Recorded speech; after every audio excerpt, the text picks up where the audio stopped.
مضل له ومن يضلل فلا هادي له أشهد أن لا إله إلا الله وحده لا شريك له وأشهد أن محمدا عبده ورسوله لا نبي بعده أوصيكم وإياي بتقوى الله يا أيها الذين آمنوا اتقوا الله حق تقاته ولا تموتن إلا وأنتم مسلمون اللهم صل وسلم على نبينا محمد وعلى آله وصحبه ومن والاه أما بعد. Jamaah salat Jumat Masjid Al-Hidayatullah, barakallahu fikum yang saya cintai karena Allah.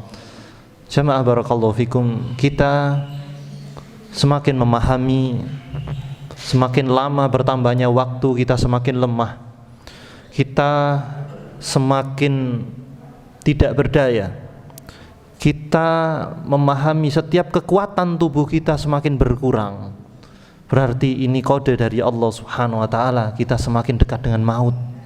Walaupun maut tidak ada hubungannya dengan umur, tidak ada hubungannya dengan sakit, tidak ada hubungannya tua dan muda, maka maut ini adalah haknya Allah Subhanahu wa ta'ala. Kapanpun Allah berkenan memanggil kita, maka tidak ada kata belum siap, yang ada hanya kata siap kapanpun, karena sejatinya kita milik Allah Subhanahu wa ta'ala. Maka jamaah barakallahu fikum, dengan seperti ini, bahwa di momentum Muharram ini, yang setiap tahun umat Islam memperhatikan Muharram ini sebagai tahun baru Islam, bahwa sebenarnya momentum ini, dua momentum, kita pasti semuanya akan mati dan kembali kepada Allah Subhanahu wa ta'ala. Dan momentum bahwa umat Islam di seluruh dunia semuanya sepakat tentang tahun baru Islam ini, karena ini adalah ijma' sahabat, ijma' para salaf, yaitu bahwa tahun baru Islam adalah miliknya umat Islam, bukan milik madhab tertentu, bukan milik ormas tertentu. Berarti ada hikmah luar biasa di dalam momentum Muharram tahun bulan Hijriah ini. Bukan ritual-ritual yang kita bicarakan, namun ternyata ada hikmah persatuan, al-ittihad di sana, bahwa tahunnya sama, Muharramnya sama, angka tahunnya sama, yang hijrah nabinya sama. Maka jamaah barakallahu fikum, kita semuanya tujuannya sama, yaitu tujuannya kembali kepada Allah Subhanahu wa ta'ala, apapun ormasnya, apapun mazhabnya. Jamaah, Islam selalu mengajarkan kita, yaitu mengarahkan kepada al-musawah, persamaan setiap apapun momentum ritual-ritual di dalam keagamaan. Salat contohnya, rukuknya sama, sujudnya sama, keningnya ditempelkan, dan kiblatnya sama, yaitu Ka'bah.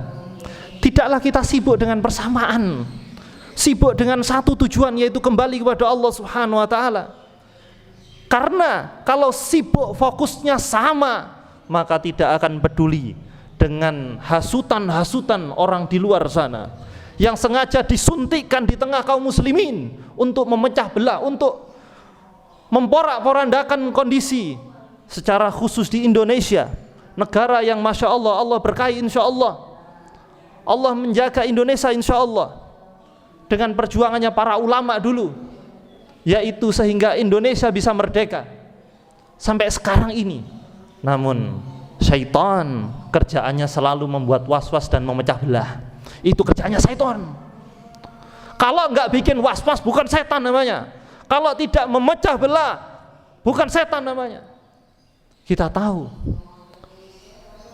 di dalam surat An-Nas, alladzi yuwaswisu fi suduri nas minal jinnati wan nas, setan itu wataknya memberikan was-was di dada manusia, di kepala manusia.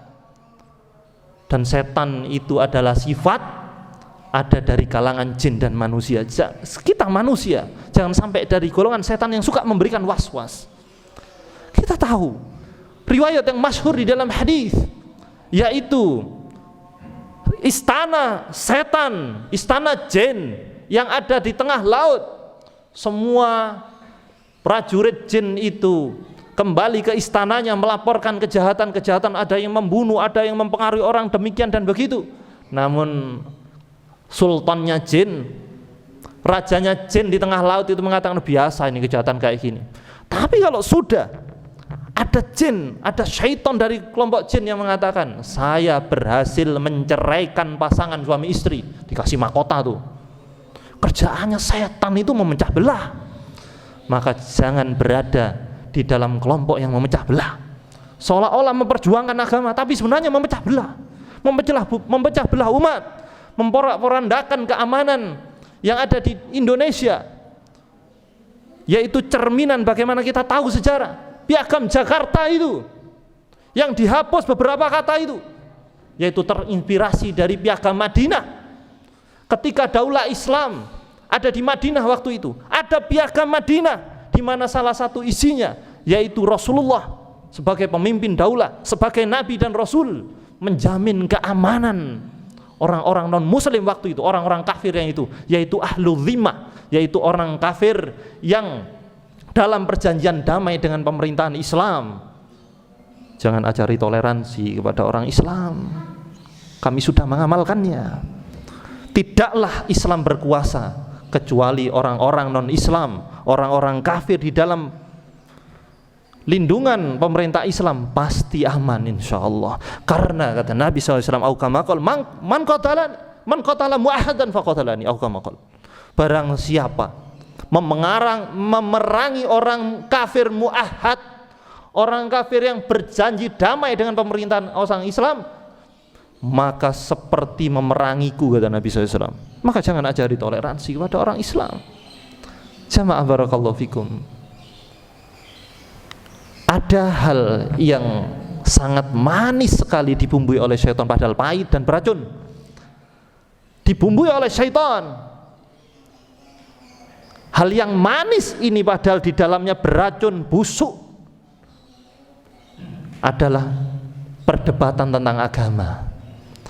Apalagi kalau di grup sudah berkumpul alumni SMA, alumni SMP, alumni kuliah, ingin menunjukkan jati dirinya, debat masalah agama sama Islamnya, nge-share berita-berita, padahal dia harus paham di situ majemuk orangnya bermacam-macam. Berita yang di-share perbedaan pendapat, padahal dia nggak paham. Sesuatu yang diputar ulang, yang sudah selesai dibahas oleh para ulama. Kita tidak boleh mencederai tahun baru Islam ini, yaitu kita ingat satu tujuan. Bagaimana Nabi dan para sahabat hijrah, satu tujuan. Tahunnya sama, Allahnya sama, Nabinya sama, Al-Qur'annya sama. Maka dicederai dengan perdebatan-perdebatan yang sudah selesai dibahas oleh para ulama. Hanya kita kurang dolen, kita kurang ngaji, kurang jauh main kita, teman kita kurang banyak, kurang piknik kita, sehingga selesai dibahas ulama dibuat debat. Subhanallah. Apa yang sering membuat kita pecah belah? Paling tahlilan, bosan kita bahas itu.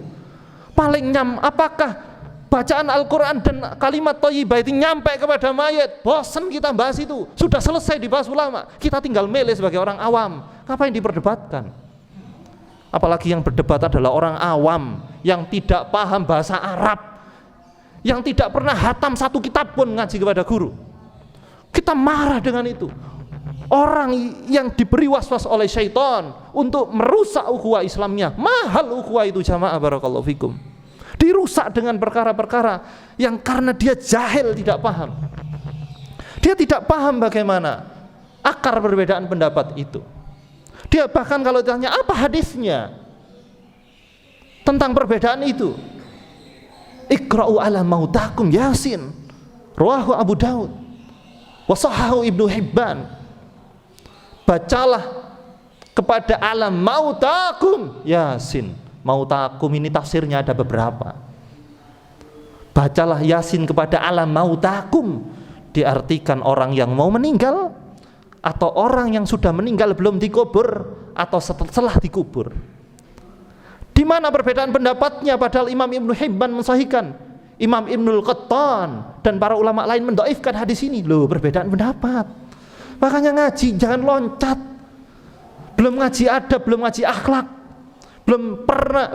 belum paham bagaimana ada berbeda pendapat, belum pernah belajar bagaimana adab bahwa harga diri seorang muslim itu mahal.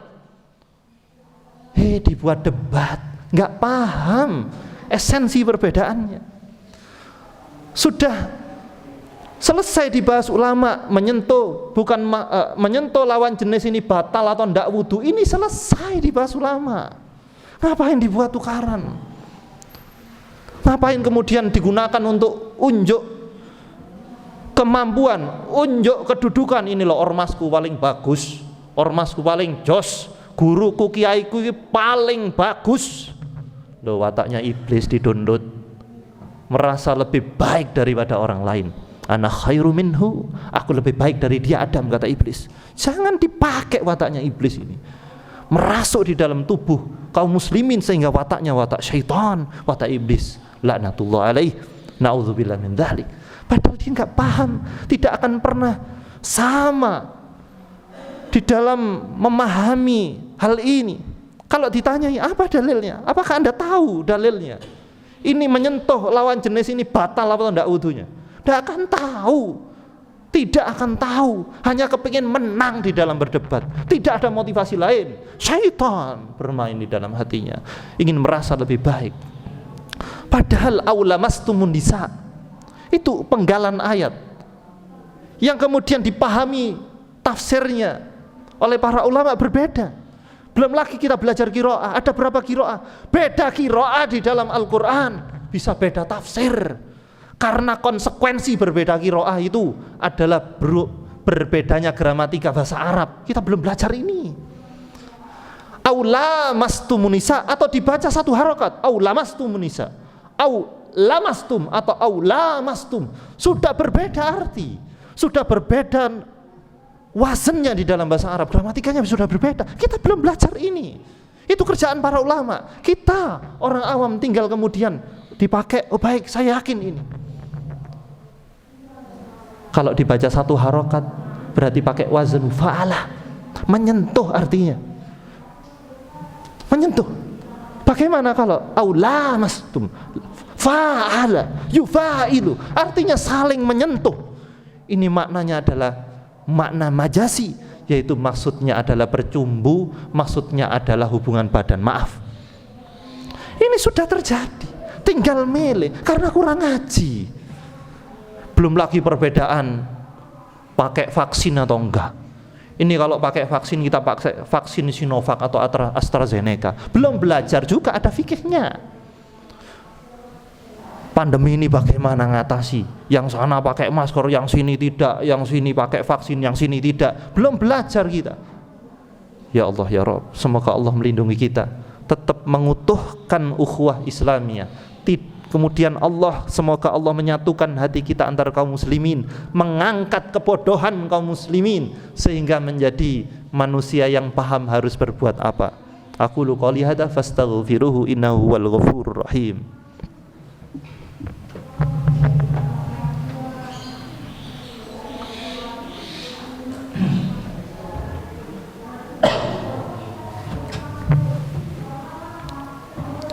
Alhamdulillahi rabbil alamin, wassalatu wassalamu ala rasulihil amin, wa ala alihi wa sahbihi ajma'in, faman tabi'ahum bi ihsanin illa yaumiddin. Ashhadu an la ilaha illallah wahda, wa ashhadu anna muhammadan abduhu wa rasuluh la nabiyya ba'da. Usikum wa iyaya bitaqwallah, ya ayyuhalladzina amanu taqullaha haqqa tuqatih wala tamutunna illa wa antum muslimun. Allahumma salli wa sallim ala nabiyyina Muhammad wa ala alihi wa sahbihi wa man wala, amma ba'd. Jamaah salat Jumat Masjid Al-Hidayatullah, barakallahu fikum yang saya cintai karena Allah. Semoga Allah mencintai kita semuanya. Jamaah barakallahu fikum. Kita sudah diberi arahan, kita sudah diberi petunjuk kemana arah pulang kita. Bahkan sebelum mati Allah sudah memberikan kitab Al-Quran kepada kita umat Islam sebagai panduan bagaimana kita harus menyikapi sesuatu di dalam kehidupan ini. Sehingga ada watak-watak yang buruk yang disebutkan banyak sekali, ada watak-watak yang baik disebutkan banyak sekali. Maka dari itu kita hanya memilih kebaikan atau keburukan. Seandainya kita memilih keburukan sengaja atau tidak, maka ketahuilah bahwa keburukan tersebut harus kita perjuangkan untuk ditinggalkan, untuk dijauhkan sejauh-jauhnya dari kita dan keluarga kita, termasuk watak-watak syaitan, watak iblis yang merasa lebih baik daripada orang lain, dan ini adalah watak kesombongan. Sebagaimana Nabi bersabda di dalam hadis sahih Muslim, al-kibru batarul haq wal ghamdun nas, kesombongan itu adalah menolak kebenaran dan merendahkan manusia. Maka ini tidak boleh terjadi, sehingga kita menjadi orang yang sulit dinasihati, menerima nasihat sulit. Ketika berdiskusi maka ujung-ujungnya debat. Maka kalau sudah debat, orang berilmu ketemu dengan orang yang tidak berilmu, pasti debat kusir, menang-menangan. Bukan seperti orang berilmu dengan orang berilmu, diskusinya, debatnya mencari solusi. Maka kita harus paham kondisi kita, siapa diri kita. Wallahi, saya ini awam, kita ini bukan ulama. Sehingga kalau masalah apapun yang didiskusikan, maka kita harus tahu, oh saya bukan ulama, oh berarti saya nggak boleh berfatwa. Saya hanya menukil, karena ilmu agama ini hanyalah nukilan, hanya orang-orang tertentu yang boleh berijtihad. Maka kita tidak boleh berijtihad. Menurut saya tidak bisa, ini menurut ulama, menurut kitab ini halaman sekian, pengarangnya ini baru ilmiah, ini baru tawadhu. Ketahuilah bahwa kita diperintahkan bertanya kepada orang yang tahu kalau kita nggak tahu. Allah yang memerintahkan, fas'alu ahla dzikri in kuntum la ta'lamun. Kalau nggak tahu, tanya kepada orang yang tahu. Kalau nggak tahu ditanya sesuatu, bilang la adri, aku nggak tahu, saya nggak tahu. Ini akhlak, ini ketawaduan. Kalau nggak tahu ya nggak tahu. Maka seandainya yang bertanya itu adalah anak cucu kita, kemudian kita gengsi karena nggak tahu, kemudian dijawab seolah-olah tahu, maka subhanallah, watak iblis sudah meresap di dalam otak kita. Naudzubillah min dzalik. Katakan nggak tahu. Jangan kemudian yang terakhir, jamaah barakallahu fikum. Ini era media sosial. Hampir semua orang punya akun. Hampir semua orang bisa komen. Hampir semua orang bisa mengetik pendapatnya. Maka ketahuilah, jempol ini adalah kepanjangan dari lisan kita. Sehingga kalau jempol ini sembarang mengupload sesuatu yang tidak berfaedah, sesuatu yang bermanfaat tapi salah tempat, yang menimbulkan perpecahan, jempol ini mengetik komentar-komentar yang seenaknya sendiri di kolom komentar media sosial, maka demi Allah tidak akan selamat lisan kita hanya karena jempol ini. Maka jamaah barakallahu fikum, sampai manusia termulia yang pernah diciptakan oleh Allah Subhanahu wa taala, yaitu Muhammad, nabi kita sallallahu alaihi wasallam, pernah beliau memegangi lisannya. Ini yang sering membuat celaka. Inna aktsarul khata ibni adam fil lisani. Sesungguhnya kebanyakan dosa manusia ini loh di lisan ini loh. Manusia terbaik setelah Rasulullah yaitu Abu Bakar As-Siddiq radhiyallahu anhu, beliau sampai berjalan kesana kemari memegangi lisannya, takut masuk neraka gara-gara lisannya. Bukankah kedurhakaan kepada orang tua itu karena lisan kita? Bukankah seseorang itu bisa keluar dari agama dan masuk ke agama ini karena lisannya, karena ikrarnya? Bukankah jual beli itu karena ada sighatul aqd, karena perkataan ini saya beli, ini saya pinjam, ini saya ambil? Hati-hati dengan lisan ini. Maka kata kuncinya adalah pahami diri kita, siapa kita orang tidak paham, maka diam. Adabnya diam, yaitu kalau tidak tahu tidak banyak komentar, tidak banyak ngetik. Saya nggak tahu, sebentar saya akan tanyakan kepada yang lebih tahu, tanyakan kepada yang lebih alim. Maka ini adalah adab, ini adalah akhlak. Barakallahu fikum. Semoga Allah menjaga kita, menjaga negeri kita Indonesia, menjaga dunia ini, menjaga orang-orang kaum muslimin yang Allah zalimi. Allahumma salli wa sallim ala nabiyyina Muhammad. Alhamdulillahirabbil alamin. Allahumma fir lil muslimina wal muslimat al-ahya'i man ambat Allahumma inna nas'aluka ilman nafi'an wa rizqan tayyiban wa amalan mutaqabbalan. Allahumma inna na'udzubika min ilmi la yanfa'. Allahumma ansur ya Rabb. Allahumma ansur li ikhwanana wal mujahidina fi kulli makan. Allahumma ansur ya Rabb. Allahumma ansur ya Rabb li ikhwanina wal mujahidina fi kulli makan ya Rabbal alamin. Fi Palestin, fi Suria, fi Burma, fi Yaman, fi kulli makan, fi Indonesia ya Rabbal alamin. Rabbana atina fid dunya hasanah wa fil akhirati hasanah wa qina adzaban nar. Ibadallah, aqimus shalah.